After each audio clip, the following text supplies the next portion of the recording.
کہ 1.5 ارب کی آبادی میں 20 لاکھ بندہ کوئی بہت بڑی بات نہیں ہے. خیر وجود بہرحال ان کا ہے، نمائندگی ہے. ان کے بارے میں کچھ عرض کرتا چلوں کہ جب یہ وہاں پہنچے ہیں نا دکنی ہندوستان میں، ہندوستان دکن میں، تو ان کو یہ لگا کہ ہمیں کچھ نہ کچھ اپنے مذہب کی خاطر بھی کرنا چاہیے. کئی بیٹھکیں ہوئیں، کئی مجالس ہوئیں، کئی ان کے کٹ ہوئے، لیکن کسی جگہ پہ بھی یہ اپنا مضبوط گڑھ نہیں بنا سکے. ہاں ان کو مندر بنانے کا بڑا شوق رہا. اپنے مذہب کے جو مندر تھے، جین مندر جسے کہتے ہیں، ہر جگہ پہ. اور اس کے لیے پتہ نہیں کیوں انہوں نے جہاں بھی انتخاب کیا جگہ کا، وہ ایک ان کا خاص تھنکنگ تھی. وہ یہ کہ آبادی میں مندر نہیں بناتے تھے، آبادی سے باہر یا تو کسی بن میں، یعنی وہ جو بن مٹی اور ریت کے بنے ہوئے ہوتے ہیں اس میں، یا پھر پہاڑوں کی وہ چھوٹی پہاڑیوں کا وہ علاقہ جو درختوں سے گھرا ہوا ہو، وہاں پہ انہوں نے اپنے مندر بنانے کو ترجیح دی. تب سے لے کے اب تک انہی پہاڑیوں پہ، انہی چٹانوں پہ جا کے اپنے مندر بناتے ہیں، اور لوگ پوجا پاٹ کے لیے تب سے لے کے اب تک وہیں پہ تشریف لے کے جاتے ہیں دور دراز کے علاقوں میں. اور لوگ جو وزٹرز آتے ہیں دوسرے شہروں سے، ٹورسٹ آتے ہیں دوسرے ملکوں سے، ان کو بھی اسی طرح سے ٹریول کرنا پڑتا ہے جین مندروں کی تاریخ دیکھنے کے لیے، ان کے پرانا طرز تعمیر دیکھنے کے لیے، قدیم طرز کے. اور پھر وہاں کی خاص بات مندروں کے آس پاس کی، جہاں جہاں بھی انہوں نے مندر بنائے ہیں وہاں اس کے اندر اور باہر مندروں کے آس پاس صرف اور صرف اپنے مذہبی اسکالرز کی مورتیاں رکھی ہوئی ہیں. مذہبی جو ان کے تھے پیشوا، روحانی پیشوا، ان کی مورتیاں بنا. اور مورتیوں کے بارے میں ایک بڑی خوبصورت بات آپ کو بتاؤں. ان کی ایک مورتی دکن دیس میں، یعنی جنوبی ہندوستان میں، ایک مورتی دیکھنے کے لیے دوسرے ملکوں سے لوگ آتے ہیں. اس کی 2 وجوہات ہے، 2 خوبیاں ہیں اس میں. نمبر 1 یہ کہ اس کی اونچائی جو ہے وہ 42 فٹ ہے، مورتی کی لمبائی. اور سونے پر سہاگا یہ کہ اتنی بڑی مورتی کوئی پتھر جوڑ کر نہیں بنائی، ایک ہی پتھر کو تراش کر، خراش کر، ڈیزائن کر کے اسے بنایا گیا ہے. اور یہ چیزیں جو لوگ تاریخ میں پڑھتے ہیں نا، وہ اسے دیکھنے کے لیے دکنی ہندوستان ضرور جاتے ہیں اور وہاں جا کر اس مورتی کو دیکھ کر آتے ہیں.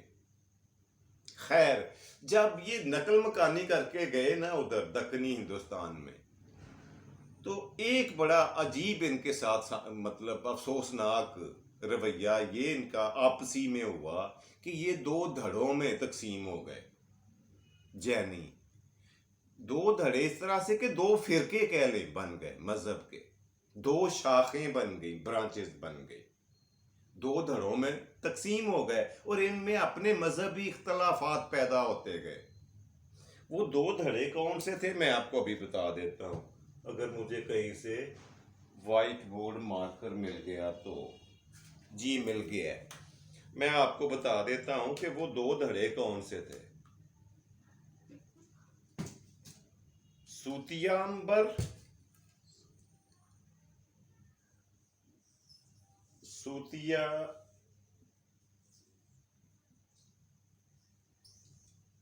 ایک ان کا بہت بڑا فرقہ یہ سامنے آیا جی وہاں جا کر، سوتیامبر. اور دوسرا جو فرقہ ان کا سامنے آیا وہ تھا، اس کا نام ایک تو سوتیامبر تھا اور دوسرا اندازن تھا اس کا نام ڈگامبر. ڈگامبر.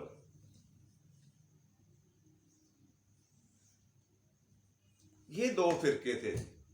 یہ جو سوتیامبر تھے نا لوگ اس فرقے کے، وہ آج بھی اور تب بھی اور اب بھی سفید رنگ کا لباس پہنتے ہیں، اور وہ دور سے ہی نظر آ جاتے ہیں کہ یہ ہندو جو ہیں یہ ستیامبر ہیں، اور یہ جو ڈگامبر ہیں ان کا لباس عریانی ہے۔ مطلب وہ اس کے بارے میں ہم زیادہ بات نہیں کریں گے۔ بہرحال دونوں فرقے ان کے تب بھی تھے اور اب بھی موجود ہیں۔ اچھا، ان کی تعلیمات، بنیادی تعلیمات بدھ مت کے بڑا قریب رہی ہے۔ روح کے بارے میں ان کا بھی یہی نظریہ ہے کہ روح جو ہے نا وہ بار بار پیدا ہوتی ہے اور بار بار مرتی ہے۔ ایک دفعہ جو روح انسانی جسم سے نکلتی ہے وہ پھر دنیا میں آتی ضرور ہے، اب وہ کس شکل میں کس جسم میں آئے گی یہ نہیں پتا۔ یا تو ہو سکتا ہے وہ انسانی شکل میں آئے یا حیوانی شکل میں آ جائے، وہ کوئی چرندہ، کوئی پرندہ، کوئی درندہ، کوئی حیوان بن کر آ جائے، اس میں ہماری روح آ سکتی ہے، اور یہ روح شروع سے ہے آخر تک رہے گی اور بار بار آتی اور جاتی رہے گی۔ دوسری جو اہم بات ہے ان کے عقیدے کی وہ یہ ہے کہ بہت دیالو ہے، مطلب کرم کہہ لیں آسان اردو میں، کرم یا مہربانی یا نوازش اتنی کرتے ہیں کہ یہ اپنے مذہب اور عقیدے کے مطابق چھوٹے سے چھوٹے جانور کو بھی جان بوجھ کر قتل نہیں کرتے، مارتے نہیں ہیں، اور یہ خیال کرتے ہیں، یہ سوچتے ہیں کہ اگر ہم نے انہیں قتل کر دیا تو ہو سکتا ہے کل کو ہماری اپنی روح اسی طرح کے کسی جانور کے جسم میں پیدا ہو کر پھر سے آئے اور پھر اسے کوئی قتل کر دے تو پھر کیسا لگے گا ہمیں۔ اسے کہتے ہیں جی یہ دیالو تھے، دیال کے معاملے میں ان کا جو کردار ہے، رویہ ہے، وہ بڑا اونچا اس لحاظ سے ہے، مگر اسی چکر میں، اسی عقیدے کے پیش نظر یہ خطرناک درندوں کو بھی قتل نہیں، مطلب سانپ کو، بچھو کو یا بھیڑ وغیرہ کو بھی نہیں چھیڑتے، کبھی نہیں ماریں گے اسے، جان سے نہیں ماریں گے، بس ڈرا دھمکا کر بھگا دیں گے اور کچھ نہیں۔ اس کے بعد یہ ہوا تقریباً 400 سال گزرنے کے بعد، 4 صدیاں گزرنے کے بعد ان کو نا یہ ہوا کہ ایک ان کے بہت ہی روحانی اور مذہبی پیشوا کا جنم ہوا۔ انہوں نے ان کی کوشش کی اختلافات ان کے ختم کرانے کی، دونوں فرقوں کی، لیکن وہ کامیاب نہیں ہوئے، اور آج تک بجائے کم ہونے کے، بجائے اس کے کہ وہ دونوں فرقے آپس میں مل بیٹھ کر بدھ مت کی طرح اپنے اختلافات ختم کر کے کسی مجالس میں بیٹھ کر یا کسی محفل میں بیٹھ کر یا کسی کٹھ یا تبلیغی اجتماع میں بیٹھ کر ان کا خاتمہ کرتے، ایسا نہیں کر سکے۔ انہوں نے اس سلسلے میں اپنے پیشواؤں کو اور اپنے جو اسکالرز ہیں ان کو بھی پیچھے چھوڑ دیا، ان کی بھی سنی انسنی کر دی، اور نتیجہ یہ ہوا کہ پھر 2 سے چھوٹے چھوٹے کئی گروہ بنتے گئے۔ پہلے تو 2 بڑے فرقے تھے، اور پھر چھوٹے چھوٹے اختلافات نے ان کو مزید ڈیوائیڈ کر دیا، فردر ان کو تقسیم کر دیا چھوٹے چھوٹے دھڑوں میں، فرقوں میں، اور یہ بڑھتے چلے گئے۔ اب دیکھیے یہ سلسلہ کب تک چلتا ہے، لیکن ان کا وجود چاہے تھوڑا ہے، آٹے میں نمک برابر ہے، لیکن ہے ضرور ابھی بھی ہندوستان میں۔ جی یہاں پہ اسے جین مت کو کلوز کرتے ہیں اور بڑھتے ہیں اگلے سیگمنٹ کی طرف۔ آج کا اگلا سیگمنٹ ہے جی روزانہ کی طرح آپ کو پتا ہے آج کا لفظ۔ جی آج کا لفظ ہم پڑھنے جا رہے ہیں بڑا مزے کا، بہت پیارا، یہ میں لکھنے جا رہا ہوں جی آج کا لفظ۔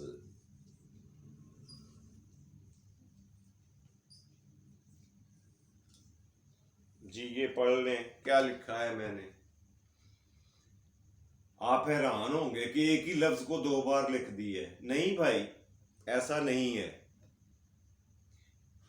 پہلے تو یہ نوٹ فرما لیں کہ یہ فارسی کا لفظ ہے. دوسری بات یہ نوٹ فرما لیں کہ ایک میں یہ جو زیر ہے نا اس کے اوپر زبر ہے اور ایک کے اوپر پیش ہے. اب دیکھیں ایک زبان ہے اور دوسرا زبان. زبان اور زبان دو علیحدہ علیحدہ الفاظ ہیں. جی آپ کو حیرت ہوئی ہے نا؟ مجھے بھی اسی طرح سے ہوئی تھی یہ جان کر کہ یہ جو زبر والی ہے نا،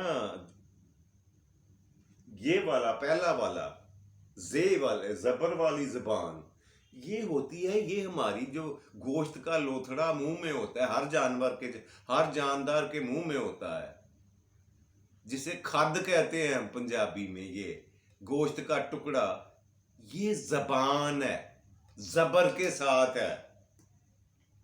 اور جو لینگویج، اچھا اس کو آسان اردو میں کیا کہیں گے زبان کو؟ یہ پنجابی میں جیب کہا جاتا ہے، ایسے جیب. اردو میں سے جب کہہ لیں، یہ لفظ اس کے لیے استعمال ہوتا ہے، جب. جی تو اگلا جو لفظ ہے پیش کے ساتھ، جہاں پہ زے کے اوپر پیش ہے، اس کا مطلب لینگویج ہوتا ہے، یعنی بولی جانے والی روزمرہ بات چیت کرنے والی جو گفتگو کرنے کی جو سٹائل ہوتا ہے یا جو طریقہ کار ہوتا ہے اسے زبان کہتے ہیں. امید ہے آپ اس نئے لفظ کو یاد رکھیں گے اور اس کو کوشش کریں کہ استعمال بھی کیا کریں. جی تو آج کے پروگرام کا تیسرا اور آخری سیگمنٹ، آج کی بات. کیا بات کریں آج کی؟ آپ بتائیں، آپ بھی کوئی بات بتایا کریں نا، آپ بھی تو چپ کر کے سنتے رہتے ہیں. بات یہ ہے کہ کچھ لوگوں کو آپ، میں، ہم سب اتنے خلوص سے، اتنے پیار سے، اتنے محبت سے اپنے پلکوں پر بٹھاتے ہیں، اپنے سر پر بٹھاتے ہیں، اپنی آنکھوں پر بٹھاتے ہیں، اپنی آنکھوں میں بسنے کی جگہ دیتے ہیں. مگر کتنا دکھ ہوتا ہوگا جب وہی شخص جس کو آپ نے پورے خلوص کے ساتھ اپنی آنکھوں میں بسایا تھا، وہی آپ کی آنکھوں کو اندھا کر کے نکل جائے، آپ کو نابینا بنا دے، تو پھر کیا محسوسات کیا ہوتی ہوں گی انسان کی؟ ذرا سوچئے گا. بات مختصر سی ہے مگر بات ہے گہرائی کی. جی تو جاتے جاتے پروگرام کا وقت تو ختم ہو گیا ظاہر ہے، تو جاتے جاتے میں اپنے سیانے بابا جی کی بات نہ کروں تو پروگرام کے خاتمے کا بھی مزہ نہیں آتا. سیانے بابا جی سے میں نے کہا بابا جی کوئی شعر سنائیں. انہوں نے کہا لے پتر سن شعر. میں نے کہا جی فرمائے. کہتے ہیں یہ جو تیرے ہونٹوں پہ اداسی اور آنکھوں میں نمی ہے، یہ جو تیرے ہونٹوں پہ اداسی اور آنکھوں میں نمی ہے، دودھ پیا کرو کیلشیم کی کمی ہے. یہ تھا جی بابا جی کا فرمان جو میں نے منوان آپ کو سنا دیا، شعر کی شکل میں شعر سنایا انہوں نے. یقیناً آپ محظوظ ہوئے ہوں گے. اللہ تبارک و تعالیٰ سے دعائے خیر ہے کہ آپ کو آسانیاں عطا فرمائے اور آسانیاں تقسیم کرنے کی توفیق دے. اپنا اور اپنے پیاروں کا ڈھیر سارا خیال رکھیے گا. اپنے میزبان جاوید اقبال کو دیجیے اجازت. فی امان اللہ. پاکستان زندہ باد.